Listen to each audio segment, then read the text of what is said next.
¿Qué tal? ¿Cómo están? Muy buenas noches y bienvenidos a Cadena Nacional. El día de hoy vamos a estar conversando sobre distintos temas de actualidad, distintos temas de contingencia y sobre todo de temas de materia política junto al diputado de Revolución Democrática. Ya está junto a nosotros Jorge Brito, que se suma a esta conversación. ¿Cómo estás, Jorge? Bienvenido.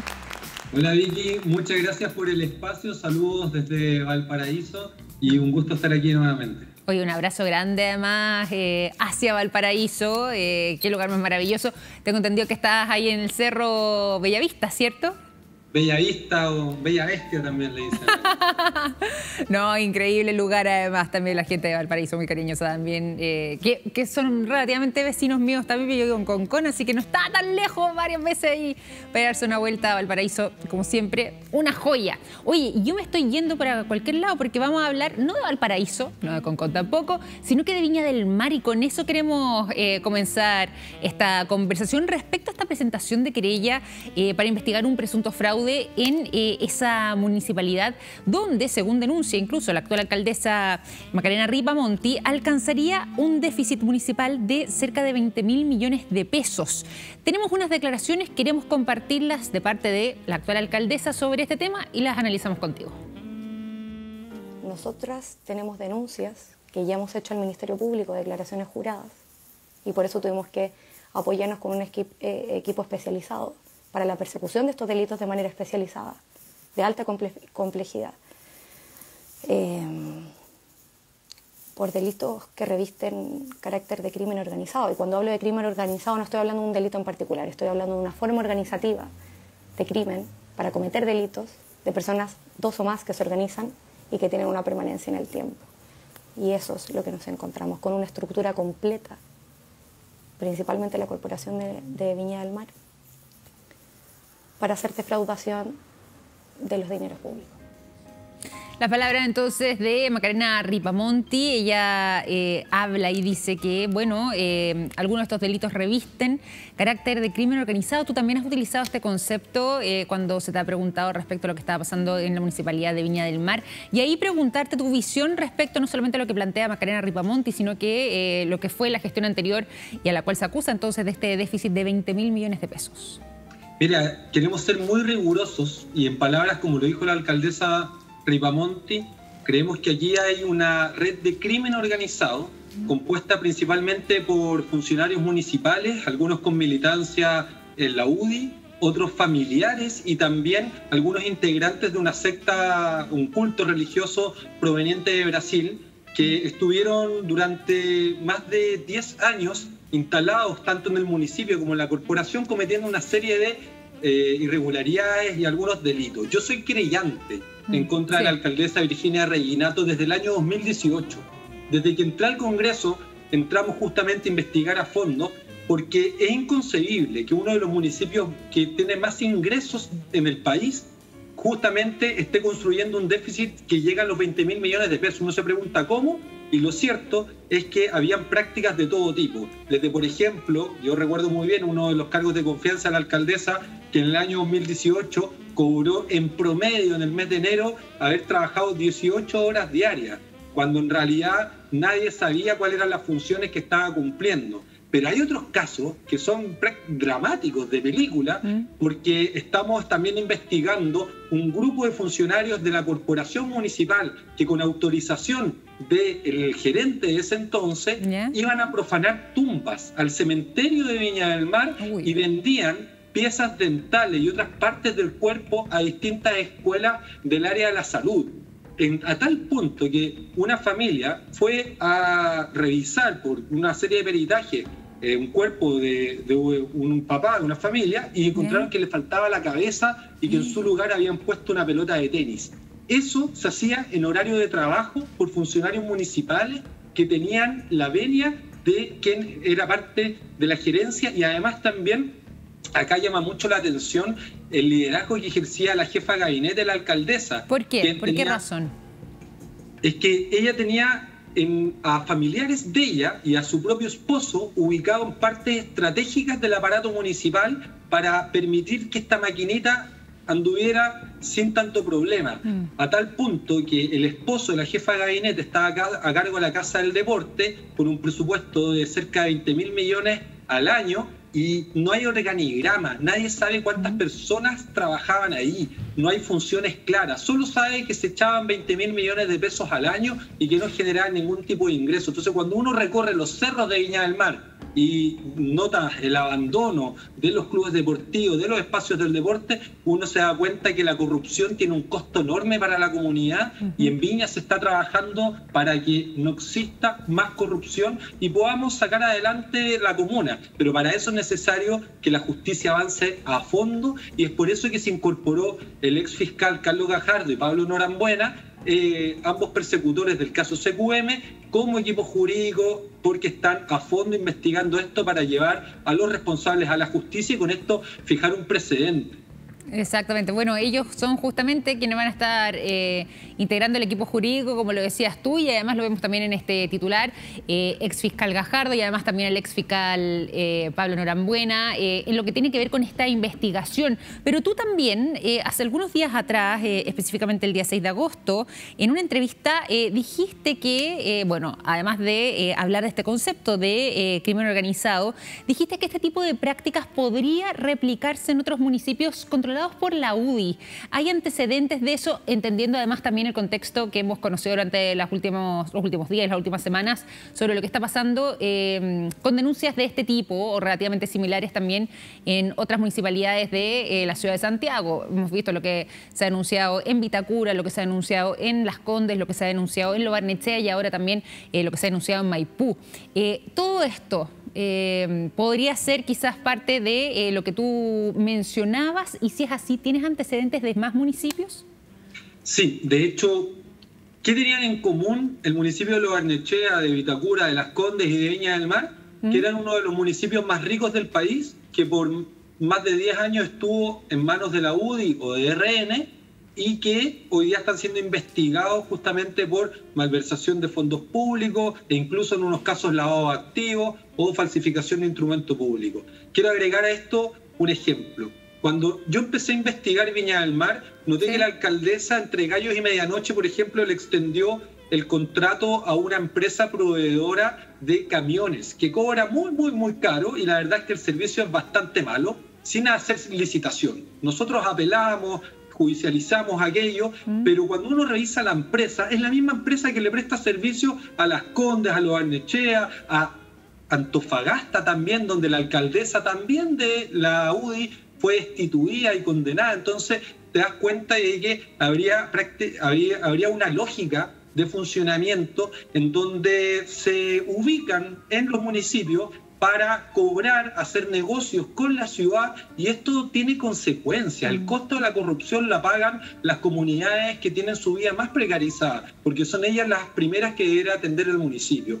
Entonces, a todo esto yo entiendo que la derecha y la izquierda hay ideas distintas, pero lo que no puede haber distinto es el estándar frente a la corrupción. Y en ese sentido, cuando hablamos de miles de millones de pesos, y esto es un capítulo que se está desarrollando, me atrevo a advertir que vienen escenas y vienen capítulos muy delicados respecto al crimen organizado en el municipio de Viña del Mar en la gestión de la UDI, pero por sobre todo queremos investigar a fondo, y el rol de determinadas empresas es categórico. Un ejemplo acá en Viña del Mar que sí puedo adelantar.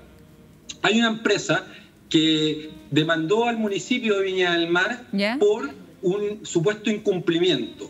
El municipio le dijo a la empresa que no llegaron a un acuerdo, y le ofreció pagar 10.000 millones de pesos a esa empresa, el municipio a la empresa. Los concejales protestaron y esto se judicializó. El fallo de la justicia dictaminó que el municipio debía pagarle a la empresa no más de 1.000 millones de pesos. Es decir, que la gestión municipal quería pagarle casi 10 veces más a la empresa de lo que la propia justicia dictaminó. Es decir, que creemos nosotros que intereses privados han intentado apropiarse de lo público para hacer negocios. Y ese, no me cabe duda, que fue el caso de Valparaíso también en la gestión de la UDI, con los camiones, con las bateas que se pagaban y no existían, como también el caso Viña del Mar, y ojalá que no, ojalá que me equivoque yo, sí, que no sea así en los otros municipios controlados por la derecha, porque el costo de esto lo paga la gente y no celebramos, muy por el contrario, nos indignamos, nos enrabiamos y queremos que los responsables enfrenten la justicia. Y ahí, Jorge, un poco solamente para aterrizar lo que nos vas contando, nos has puesto también distintos ejemplos, pero si pudiéramos precisar o puntualizar más o menos a través de qué figura esto se va componiendo. ¿Son sobresueldos, como veíamos en el caso, por ejemplo, de este trabajador con las 18 horas? ¿Son otro tipo de estímulos? Podríamos hablar de coimas quizás respecto a lo que tiene que ver con las empresas o no. Si pudiéramos puntualizarlo, ¿cómo podríamos graficar las figuras que ahí se componen? En el caso de Viña del Mar da para la película. El hecho de que esté el casino también acá es un foco. Los casinos en todas partes del mundo se han utilizado en distintas oportunidades para blanquear dineros.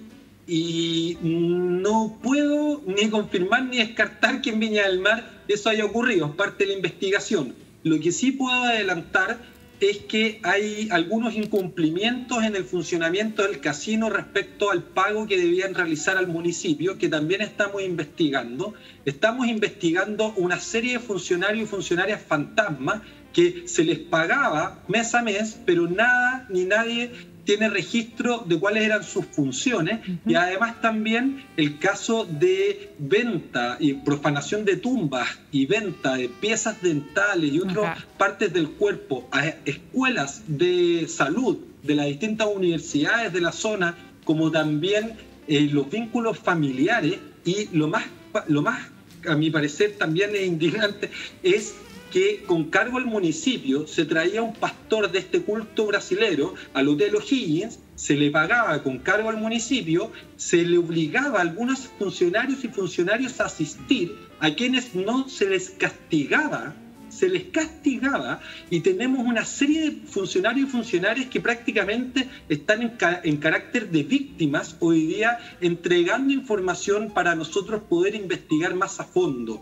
Pero estamos hablando de casos, por ejemplo, que si no iban con este pastor a rezar en el hotel, ellos iban teniendo una serie de medidas en su contra en el trabajo. Estamos hablando de abusos tremendos que yo creo que debemos tener la capacidad de investigar a fondo, y es por eso tan importante que aquellas funcionarias y funcionarios de vocación que son parte del municipio, pero no de esta red de corrupción, entonces que entreguen toda la información, porque todo sirve para poder llegar a la verdad y a los responsables. Jorge, y por lo mismo desde la Cámara, y aquí un poco aludiendo también a tu rol como diputado, ¿qué es lo que se puede hacer? ¿Qué tipos de proyecto hay? No sé si es que hay algo ya presentado para poder fiscalizar de mejor manera y no tener que llegar a estas instancias después de años y años y años, ya sea de denuncias o de malas prácticas al interior de los distintos municipios de Chile. ¿Cuál es el rol y cuál es quizás lo que viene por delante para poder ir despejando y aclarando todo este tipo de situaciones y no vuelvan a repetirse? De partida, yo creo que igual es bueno reconocer que la alcaldesa no pudo ir a la reelección producto de que aprobamos nosotros el límite a la reelección. Eso es verdad. Aunque salió como concejal, más allá de que ahora ya no pueda ejercer tampoco ese cargo, pero en su momento salió electa y alcanzó a estar un par de días dentro de esa función. Es que las redes que tienen en la ciudad han sido muy amplias, pero también nosotros tenemos el rol de fiscalizar, y hubo un momento que no se podía acceder caminando a mi oficina en el Congreso por todas las cajas con documentos que eran las respuestas a distintos oficios que nosotros enviamos al municipio de Viña del Mar, y que venían en verdad de la forma menos legible posible porque nos hacían difícil la pega. Pero también hay proyectos que buscan poner cierto estándar a las corporaciones. En todos los municipios del país funcionan corporaciones que a su cargo tienen presupuestos enormes que proveen de salud, educación, deporte, cementerio, y que poco y nada se sabe porque la Contraloría no puede investigarlas, no puede levantar sumario. Y hay un proyecto de ley que nosotros defendemos que faculta a la Contraloría para entrar dentro de los presupuestos de estas corporaciones, porque al final de cuentas estas corporaciones se alimentan del presupuesto fiscal, el que pagas tú, yo, todas y todas nosotros. Entonces Entonces es muy importante que el Estado exija controles a todos los lugares donde al final de cuentas se gastan estos recursos, y más aún en una corporación que tiene a su cargo las áreas más sensibles de la vida de las personas. Sí. Salud, educación, deporte, son justamente los aspectos de nuestra vida que más repercuten en las comunidades que menos tienen. Oye, y ahí preguntarte además también por otros temas para poder aprovechar esta instancia de conversación que tenemos contigo. ¿Te parece si es que vamos a otro de los temas que tú también has estado puntualizando durante los últimos días y que dice relación con la parada militar, que ya sabemos, no solamente ya se está ensayando, como vemos en las imágenes, sino que no se va a suspender. Y tú has dicho lo siguiente, como vemos en el titular. Diputado Brito pide suspender parada militar por ostentar poder en una crisis social y sanitaria. ¿Se puede hacer algo todavía por detenerla o ya esto es un hecho y finalmente la parada militar va sí o sí este año? Mira, yo soy porfiado y soy porfiado en la esperanza de que recapaciten, porque cuando yo advertí de la mala idea que creo que es realizar la parada militar en este contexto, recibí una lluvia de insultos, cuestionamientos y de todo tipo. Ahora que apareció un estudio que dice que el 80% del país no comparte la idea de realizar la parada en este contexto, yo les pido que recapaciten, porque lo que tenemos acá es una acción, una actividad que va a dificultar, va a generar mayor distancia entre los civiles y militares, y quienes queremos sanear esa relación creemos que esto debe no realizarse este año. Y cuando yo le preguntaba a la comandancia en jefe de ejército cuál es el objetivo de la parada militar, siempre me dicen dos. A ver, que es generar poder de disuasión y además también trabajar y promover la doctrina del ejército de Chile. Ahí es donde yo creo que no se pueden cumplir esos objetivos en este contexto. Para entender nomás, el concepto de disuasión, ¿disuasión para quién? ¿Esto como un acto de mostrar las fuerzas para como una señal al extranjero en caso de cualquier tipo de conflicto? Así es, y es por eso que yo creo que llega a ser ridículo en este contexto y en estos tiempos pensar que un desfile genera disuasión cuando los desfiles anteriores se han hecho con altos mandos que hoy día están siendo procesados por lavado de activos y malversación de fondos públicos. Claro, el caso todos los ejércitos modernos entienden que la corrupción es una real amenaza a los países y a la soberanía, y que eso debe ser, tener un buen estándar contra la corrupción es el mejor poder de disuasión frente a las amenazas extranjeras o externas que pueda tener el ejército o el país. Y promover la doctrina militar como este gobierno quiere es realmente convertir a las Fuerzas Armadas en una pieza de museo y no en un reflejo de un sistema que defienda a nuestro país en el pleno siglo XXI.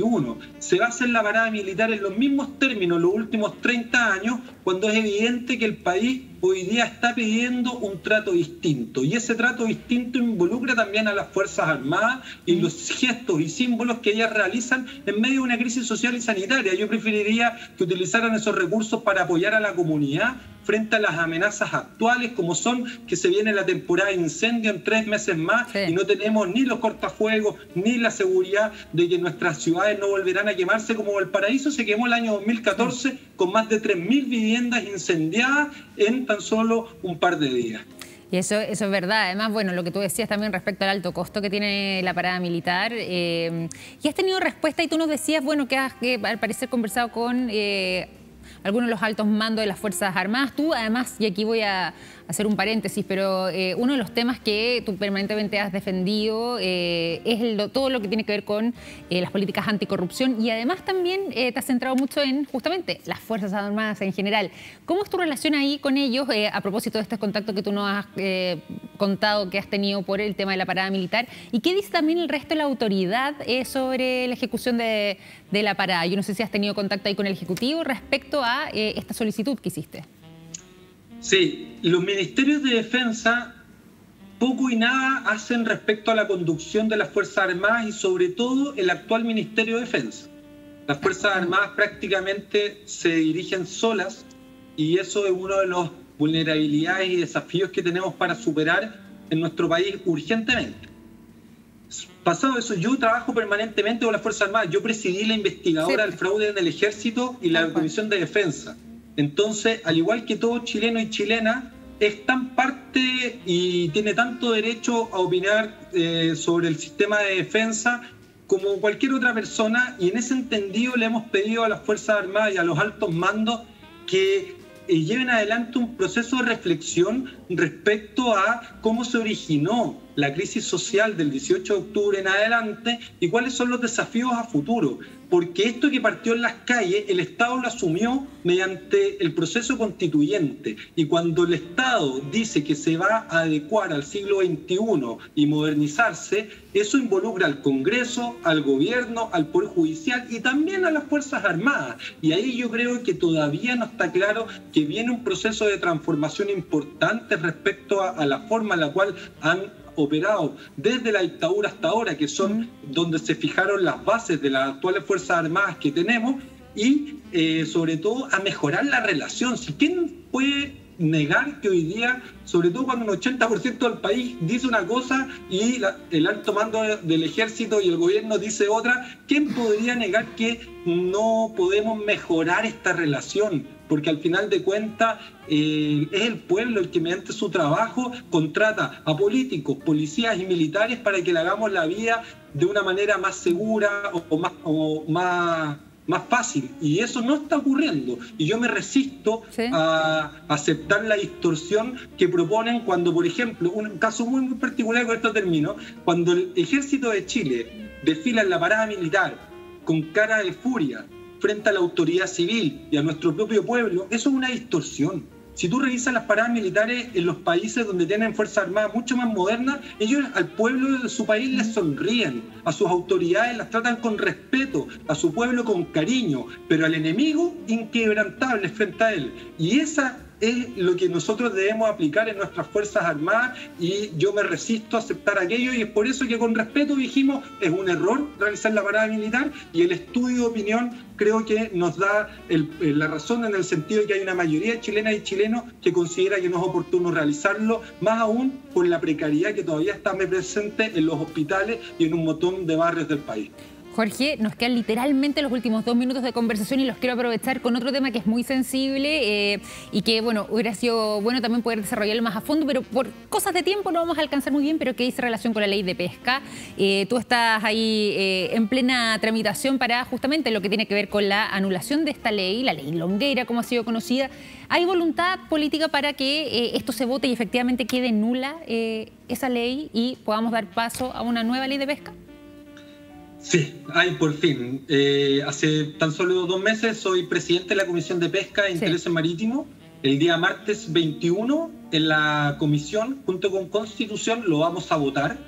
Ya resolvimos respecto a si el Congreso puede o no anular una ley. Lo que queda ahora es fijar las indicaciones y que pasa a la sala. Creo que se va a aprobar, y eso es para mí muy importante, porque de lo contrario la corrupción seguiría completamente vigente en una ley de pesca corrupta hecha en el primer gobierno de Sebastián Piñera y que entrega la mayoría del mar de Chile a propiedad de 7 familias de la pesca industrial que hoy día tienen amenazados los ecosistemas porque son justamente los que realizan pesca de arrastre y todo lo más dañino. Hoy día el mar está amenazado, la soberanía de Chile fue perjudicada en la actual ley de pesca, y lo que nosotros hacemos al anular es fijar una fecha de vencimiento para una nueva ley de pesca que cumpla con 2 principios: que sea justa entre la pesca artesanal e industrial y que sea sustentable, porque si dañamos los ecosistemas no va a existir más pesca ni para las 7 familias ni para los artesanales, y es por eso la importancia. Eso es verdad, queríamos además aprovechar esos últimos minutos para consultar respecto a eso, así que bueno, se va avanzando en esa materia también, y queremos agradecerte, Jorge, por habernos acompañado en este capítulo de Cadena Nacional. Te mando un gran abrazo hasta Valparaíso, pues. Que esté muy bien. Muchas gracias a ustedes por el contacto. Ya, pues ahí nos encontramos nuevamente quizás acá en el programa.